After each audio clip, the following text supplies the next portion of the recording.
perform on stage without holding the mic. I did one show in, I think it was fucking Corpus, dude, where they wanted to give me a headset. Oh, wow. I was like, no, fuck that. I need a microphone. And then they were like, well, it's because it's wireless, but we ain't got no battery. That's all they had? So, yeah, I had to literally go to the corner store and buy the batteries myself so I could perform in my own show. You know what I mean? And look, this is why I pointed and make the parallels between those things, right?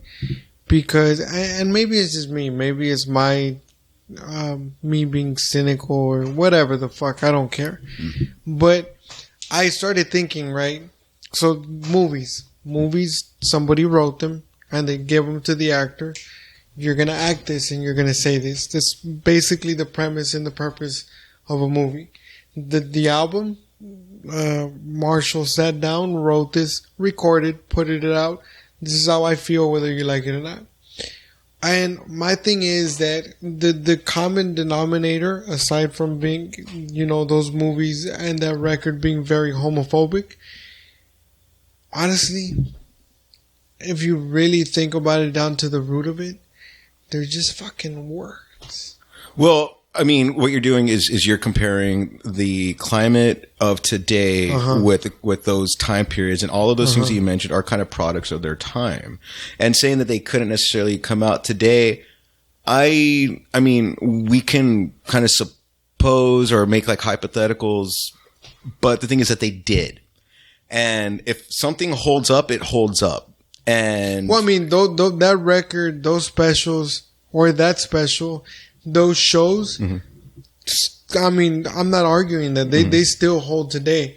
My thought process was more along the lines of like, if somebody would even try to remake something even remotely close to something like that.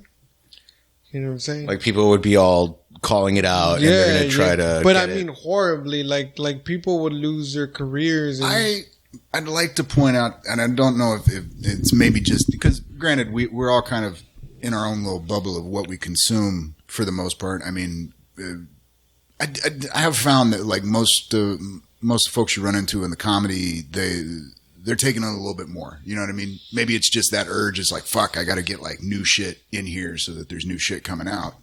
But there's an eclectic, you know, variety of tastes, and if you want to find it, like if you're looking in the right place, you can find way more boundary pushing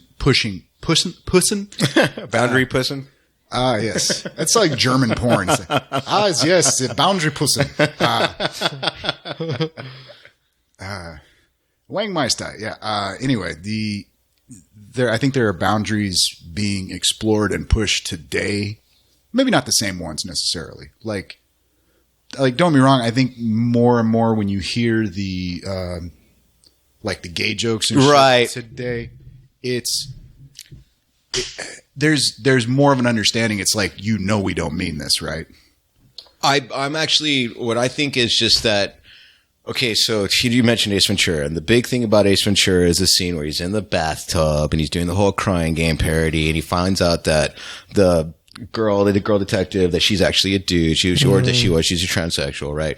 So, now, and he has this huge reaction, and then there's also the end scene where they find out that, you know, that she has a penis, and then all the guys are all like, blah, blah, blah, right? And everybody's like, oh, that's so transphobic.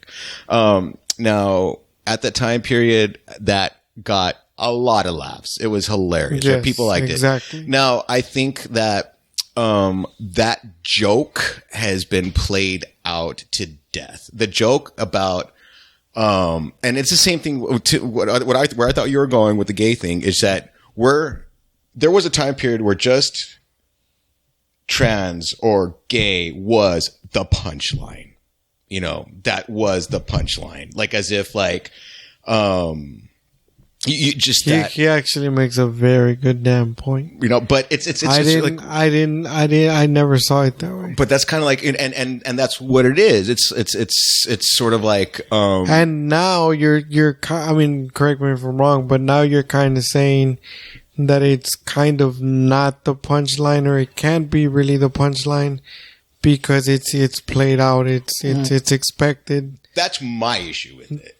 Other people, though, who do kind of do the virtue signaling, they might just be on the trigger to protect something once they think that it's, because, I mean, and I think also this wave of hyper political correctness, I think it reached a certain pinnacle, and I think it's starting to, and it's not that it's going down where people are not going to be politically correct. I just think that we know that we should probably be a little more conscientious and maybe a little more sympathetic or empathetic to certain things. I just feel that the more and more that I see shit, I don't see that. I feel my biggest fear is that these brittle ears, because that's what I feel that it really comes down to.